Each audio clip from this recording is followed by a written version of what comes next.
नमस्कार दोस्तों, आज है 6 अप्रैल 2023। 6 अप्रैल 2023 से संबंधित जितना भी इम्पोर्टेंट करंट अफेयर है, उन सभी को केवल एक वीडियो में डिस्कस करेंगे, जो आपके आगे आने वाले सभी एग्जाम के लिए महत्वपूर्ण है। इसका पीडीएफ के लिए आप लोग टेलीग्राम ग्रुप ज्वाइन कर सकते हैं, जिसका लिंक आपको डिस्क्रिप्शन में दिया गया है। तो आइए देखते हैं पहला पॉइंट। इंडिया जस्टिस रिपोर्ट 2022 में बड़े राज्यों में पहला स्थान किसे मिला है? बड़े राज्य किसे बोला जाएगा? तो जिसकी आबादी, जिस भी राज्य की आबादी जो है 1 करोड़ से अधिक है, 1 करोड़ से अधिक है, वो बड़ा राज्य हो जाएगा। उसके बाद छोटा राज्य कौन हो जाएगा? तो जिसकी भी आबादी जो है 1 करोड़ से कम है, वो आपके छोटा राज्य हो जाएगा। तो बड़े राज्यों में पहला स्थान किसे मिला है? तो बड़े राज्यों में पहला स्थान कर्नाटक को मिला है। दूसरा स्थान तमिलनाडु को मिला है। तीसरा स्थान तेलंगाना को मिला है। चौथा स्थान गुजरात को मिला है। उसके बाद है छोटे राज्यों में, ठीक है। छोटे राज्यों में पहला स्थान किसे दिया गया है? तो सिक्किम को पहला स्थान दिया गया है छोटे राज्यों में। दूसरा स्थान किसे दिया गया है?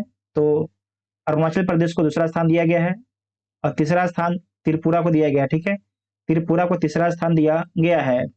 इंडिया जस्टिस रिपोर्ट किसके द्वारा जारी किया जाता है? तो टाटा ट्रस्ट के द्वारा जारी किया जाता है, और पहली बार 2019 में पहली बार जारी किया गया था। रिपोर्ट को जो है 4 आधार पर जारी किया जाता है। पहला आपके पॉइंट है पुलिस, न्यायपालिका, जेल, कानूनी सहायता के समग्र आंकड़े के आधार पर जारी किया जाता है, ठीक है। उसके बाद आपको ध्यान रखना है कि सबसे अंतिम स्थान जो 18वां स्थान है किसे मिला है? तो उत्तर प्रदेश को सबसे अंतिम स्थान मिला है बड़े राज्यों में। राजस्थान को 15वां स्थान मिला है, 15वां स्थान। बिहार को 16वां स्थान मिला है, बिहार को 16वां स्थान मिला है। और जो पश्चिम बंगाल है, पश्चिम बंगाल को 17वां स्थान दिया गया है। 5वां स्थान किसे मिलता है? तो 5वां स्थान आपको याद रखना है, आंध्र प्रदेश को मिलता है बड़े राज्यों में। नेक्स्ट पॉइंट है कि प्रधानमंत्री मोदी ने सीबीआई के हीरक जयंती समारोह का उद्घाटन कहां पर किया है? तो जो आपके हीरक जयंती समारोह है, इसका उद्घाटन कहां पर किया गया प्रधानमंत्री मोदी जी के द्वारा? तो नई दिल्ली में इसका उद्घाटन किया गया है। साथ ही आपको ध्यान रखना है कि प्रधानमंत्री मोदी जी के द्वारा जो है शिलोंग, पुणे, नागपुर, इन सभी शहरों में जो है सीबीआई के कार्यालय का उद्घाटन किया गया है प्रधानमंत्री मोदी जी के द्वारा। साथ ही आपको ये भी याद रखना है कि जो सीबीआई का ट्विटर अकाउंट है, उसका भी उद्घाटन प्रधानमंत्री मोदी करते हैं। सीबीआई का फुल फॉर्म क्या होता है? तो सेंट्रल ब्यूरो ऑफ इन्वेस्टिगेशन इसका फुल फॉर्म होता है। और जो सीबीआई है, इसकी स्थापना 1 अप्रैल 1963 को सीबीआई की स्थापना किया गया था। इसका मुख्यालय नई दिल्ली में स्थित है। वर्तमान में महानिदेशक सुबोध कुमार जायसवाल वर्तमान में महानिदेशक हैं। और आपको याद रखना है कि कार्मिक, लोक शिकायत और पेंशन मंत्रालय के अंदर आता है। वेरी वेरी इंपॉर्टेंट पॉइंट है। आपराधिक एवं राष्ट्रीय सुरक्षा से जुड़े मुद्दों की जांच करता है सीबीआई, ठीक है। आपराधिक एवं राष्ट्रीय सुरक्षा से जुड़े मामलों की जांच करता है सीबीआई। नेक्स्ट क्वेश्चन है कि हाल ही में किस देश के द्वारा ओफेक 13 नामक जासूसी उपग्रह को कक्षा में प्रक्षेपित किया गया है? तो किस देश के द्वारा प्रक्षेपित किया गया है? तो इजराइल के द्वारा प्रक्षेपित किया गया है, ठीक है। तो बी इसका राइट आंसर हो जाएगा। इसका उद्देश्य क्या है? तो इजरायली सेना और खुफिया एजेंसियों को उन्नत क्षमता प्रदान करना, उन्नत जानकारी उपलब्ध करवाना इसका उद्देश्य है। ये आपके मैप में इजराइल है, ठीक है। आपके इजराइल है, ये आपके फलस्तीन है, ठीक है। ये बीच वाला फलस्तीन है, ये आपके इजराइल है। यहाँ पर देखिए, ये आपके इजराइल है, ये आपके फलस्तीन है। ये जो है, ये आपके फलस्तीन है, और ये आपके इजराइल है। तो आपको याद रखना है कि जो इजराइल देश है, इजराइल की सीमा किन किन देश से लगता है? तो लिबिया, सीरिया, जॉर्डन, इजिप्ट, उसके बाद फलस्तीन, ठीक है। फलस्तीन से लगता है। ये आपकी गाजा पट्टी है, ये आपकी गाजा पट्टी है, लगातार चर्चा में बना रहता है। उसके बाद आपको याद रखना है कि गोलान हाइट्स, गोलान हाइट्स पर पहले किसका अधिकार था? तो पहले सीरिया का अधिकार था, लेकिन 1967 के युद्ध में जो है गोलान हाइट को इजराइल सीरिया से छीन लेता है। इसे नोट कीजिएगा। और वर्तमान में जो गोलान हाइट है, ये आपके इजराइल के कंट्रोल में है। वर्तमान में जो गोलान हाइट है, किसके कंट्रोल में है? तो इजराइल के कंट्रोल में है। उसके बाद जो इजराइल है, इसकी सीमा भूमध्य सागर से भी लगता है। इसकी सीमा जो है भूमध्य सागर से भी लगता है। इतना आपको याद रखना है। उसके बाद यहाँ पर देखिएगा, एक नहर है, सुएज नहर। स्वेज नहर का राष्ट्रीयकरण कब किया गया था? तो 1956 में किया गया था। किसके द्वारा? इजिप्ट के द्वारा, मिस्र के द्वारा किया गया था। ये जो देख रहे हैं यहाँ पर, देखिए जहाँ मार्क कर रहे हैं, इसका नाम क्या है? तो इसका नाम है सिनाई पेनिनसुला, इसका नाम है सिनाई प्रायद्वीप, इसका नाम है। उसके बाद मिस्र के बारे में एक पॉइंट और भी याद रखिएगा कि हाल ही में जो है न्यू डेवलपमेंट बैंक का सदस्य कौन बना है? न्यू डेवलपमेंट बैंक का मेंबर कौन बना है? तो मिस्र बना है।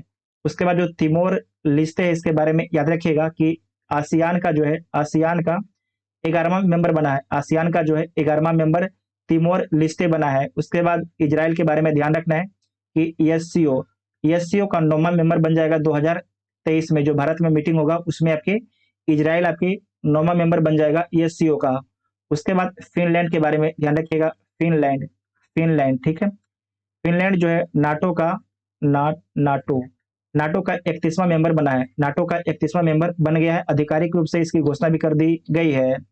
नेक्स्ट पॉइंट है कि हाल ही में किस देश के द्वारा संयुक्त राष्ट्र सुरक्षा परिषद की अध्यक्षता संभाली गई है? बहुत ही अच्छा पॉइंट है, लगातार चर्चा में बना हुआ है कि हाल ही में जो है किस देश के द्वारा संयुक्त राष्ट्र सुरक्षा परिषद की अध्यक्षता संभाली गई है? तो ये संभाला गया है रूस के द्वारा, ठीक है, रूस के द्वारा संभाला गया है। जो संयुक्त राष्ट्र सुरक्षा परिषद है, इसमें कितने मेंबर हैं? तो टोटल आपके 15 मेंबर हैं। इसमें आपको याद रखना है कि 10 आपके अस्थायी हैं और आपके 5 आपके अस्थायी मेंबर हैं। अस्थायी मेंबर कौन कौन है? तो अमेरिका, ब्रिटेन, रूस, फ्रांस और चीन। यहाँ पर आप मैप में देखिए अस्थायी मेंबर कौन कौन है? तो अमेरिका है, उसके बाद ब्रिटेन है, फ्रांस है, फ्रांस है, रसिया है और आपके चाइना है। ये 5 मेंबर आपके अस्थायी है, जबकि 10 आपके अस्थायी मेंबर होते हैं। उसके बाद समझिएगा ईवन, जो ईवन है इसकी स्थापना कब होता है? तो 24 अक्टूबर 1945 को ईवन की स्थापना होता है। मुख्यालय कहाँ पर है? तो न्यूयॉर्क में मुख्यालय है, ठीक है। यहाँ पर देखिए न्यूयॉर्क, यहाँ पर है न्यूयॉर्क, ठीक है, अमेरिका में न्यूयॉर्क है। अध्यक्ष कौन है? तो एंटोनियो गुतेरस, एंटोनियो गुतेरस वर्तमान में आपके अध्यक्ष हैं। और जो एंटोनियो गुतेरस है, इनका संबंध किस देश से है? तो इनका संबंध पुर्तगाल देश से, ठीक है, इनका संबंध जो है पुर्तगाल देश से है। वर्तमान में कितने मेंबर हैं? तो 193 मेंबर हैं यूएनओ में, ठीक है, इसे नोट कीजिएगा, इंपॉर्टेंट पॉइंट है। ये अपना यहाँ पर भारत देश है, ये अपना भारत देश है, इसमें भारत का मैप गलत बनाया हुआ है, ठीक है, इसे ठीक कर लीजिएगा। उसके बाद नेक्स्ट है कि फिक्की महिला संगठन की 40वीं अध्यक्ष का पदभार किसके द्वारा संभाला गया है? तो ये संभाला गया है सुधा शिव कुमार के द्वारा। सुधा शिव कुमार के द्वारा जो है फिक्की महिला संगठन की 40वीं अध्यक्ष बनी है, इसे नोट कीजिएगा, इंपॉर्टेंट पॉइंट है। द्रौपदी मुर्मू भारत की राष्ट्रपति हैं, भारत की राष्ट्रपति हैं। और आपको याद रखना है कि भारत की 15वां राष्ट्रपति हैं, भारत की 15वां राष्ट्रपति हैं। उसके बाद है जगदीप धनखड़, ये भारत के उपराष्ट्रपति हैं, भारत के उपराष्ट्रपति हैं। और इनके बारे में याद रखना है कि ये भारत के जो है 14वां उपराष्ट्रपति हैं, भारत के 14वां उपराष्ट्रपति हैं। उसके बाद है राजीव कुमार, ये भारत के मुख्य चुनाव आयोग हैं। राजीव कुमार जो है मुख्य चुनाव आयुक्त हैं, इसे नोट कीजिएगा, इंपॉर्टेंट पॉइंट है। मुख्य चुनाव आयुक्त कौन है? तो राजीव कुमार है। साथ ही जगदीप धनखड़ के बारे में याद रखिएगा कि राज्यसभा के अध्यक्ष कौन है? तो जगदीप धनखड़ राज्यसभा के अध्यक्ष भी हैं। उसके बाद है कि फिक्की लेडीज ऑर्गेनाइजेशन के बारे में समझ लीजिएगा। इसकी स्थापना 1983 में होता है। इसका मुख्यालय नई दिल्ली में है। और वर्तमान में प्रेसिडेंट कौन बने हैं? तो सुधा शिव कुमार, सुधा शिव कुमार वर्तमान में इसके प्रेसिडेंट बनी है। नेक्स्ट पॉइंट है कि कोप इंडिया युद्ध अभ्यास भारत और किस देश के बीच में होगा? तो कोप इंडिया जो युद्ध अभ्यास है भारत और अमेरिका के बीच में होगा, ठीक है, भारत और अमेरिका के बीच में होगा। और आपको याद रखना है कि ये वायुसेना का अभ्यास है, वायुसेना का अभ्यास है। ये कहाँ पर होगा? तो पश्चिम बंगाल में होगा। पहली बार कब हुआ था? तो पहली बार 2004 में हुआ था, पहली बार 2004 में हुआ था। उसके बाद देखिए नेपाल के साथ में कौन सा अभ्यास होता है? तो सूर्य किरण जो है नेपाल के साथ में होता है। फ्रांस के साथ में वरुण होता है, फ्रांस के साथ में जो है वरुण होता है। अमेरिका के साथ में कोप इंडिया, कोप इंडिया। उसके बाद है तर्कस, युद्ध अभ्यास, युद्ध अभ्यास, संगम, ये सारे आपके अमेरिका के साथ में होता है। उसके बाद है मिस्र के साथ में कौन सा युद्ध अभ्यास होता है? तो इसे नोट कीजिएगा, पहली बार हुआ है साइक्लोन, साइक्लोन, ठीक है, साइक्लोन पहली बार हुआ है, ठीक है। तो साइक्लोन जो युद्ध अभ्यास है पहली बार मिस्र के साथ में हुआ है, इसे नोट कीजिएगा, इंपॉर्टेंट पॉइंट है। नासा ने आर्टेमिस 2 मून मिशन के लिए कितने अंतरिक्ष यात्रियों का चयन किया है? तो 4 अंतरिक्ष यात्रियों का चयन किया है। इसमें से आपको ध्यान रखना है कि एक महिला है, एक आपके महिला है और 3 आपके पुरुष हैं। इनका नाम इस प्रकार है। क्रिस्टीना कोच, ये आपकी महिला है। क्रिस्टीना कोच कौन है? तो महिला है। विक्टर ग्रोवर, ये आपके पुरुष हैं।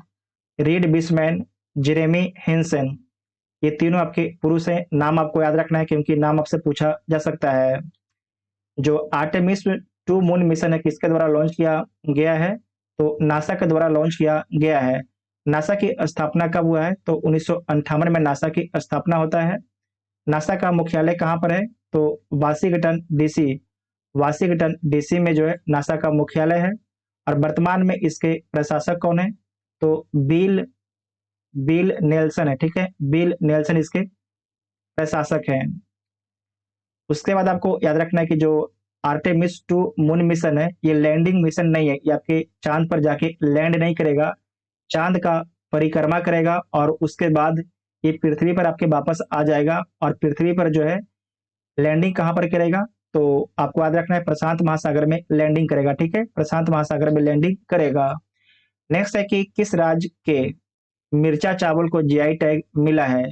तो बिहार राज्य के मिर्चा चावल को जीआई टैग दिया गया है, ठीक है, इंपॉर्टेंट पॉइंट है।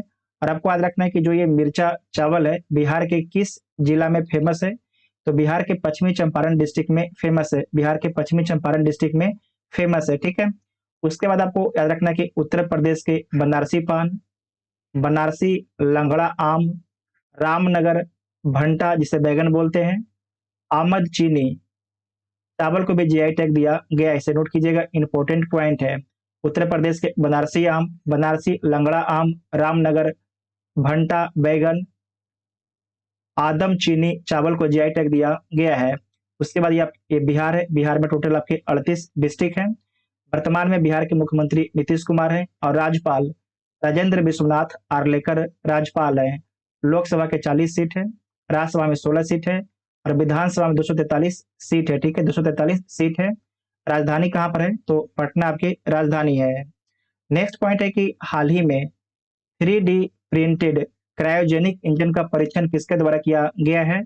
तो ये परीक्षण किया गया है स्काई रूट एरोस्पेस के द्वारा परीक्षण किया गया है, स्काई रूट एरोस्पेस के द्वारा किया गया है। स्काई रूट एरोस्पेस के बारे में याद रखिएगा, ये प्राइवेट कंपनी है, प्राइवेट कंपनी है भारत का, ठीक है, ये भारत का एक स्टार्टअप प्राइवेट कंपनी है। इसका टेस्ट किया गया है, 3D प्रिंटेड क्रायोजेनिक इंजन का टेस्ट किया गया है स्काई रूट एरोस्पेस के द्वारा। इसकी स्थापना 2018 में किया गया है। इसका हेडक्वार्टर हैदराबाद में है और इसके जो संस्थापक है पवन कुमार चंदना और नागा भरत डाका इसके संस्थापक हैं। वेरी वेरी इंपॉर्टेंट है। और साथ ही आपको ध्यान रखना है कि विक्रम विक्रम यस जो है इनका पहला रॉकेट है। जो आपके स्काई रूट एरोस्पेस है इसका पहला रॉकेट कौन है? तो विक्रम यस, ऐसे नोट कीजिएगा यहाँ पर, ठीक है, विक्रम, यहाँ देख रहे हैं विक्रम, ये आपसे एग्जाम में पूछा भी जा सकता है। उसके बाद नेक्स्ट है कि एशियाई विकास बैंक ने वित्त वर्ष 2024 के लिए भारत की जीडीपी वृद्धि दर कितना रहने का अनुमान लगाया है? तो फाइनेंशियल ईयर 2024 के लिए जो एशियाई विकास बैंक है इसने भारत का विकास दर को जो है 6.4% रहने का अनुमान लगाया है। पहले आपकी इसके द्वारा बताया गया था कि जो भारत है इसका विकास दर 7.2 रहेगा, लेकिन अब बोला गया कि नहीं, 7.2 नहीं रहेगा, 6.4 रहेगा, ठीक है, 6.4 रहेगा। साथ ही आपको ध्यान रखना है कि जो वर्ल्ड बैंक है, विश्व बैंक है, इसके द्वारा बताया गया है कि वित्त वर्ष 2024 में भारत का विकास दर जो है 6.3% रहेगा।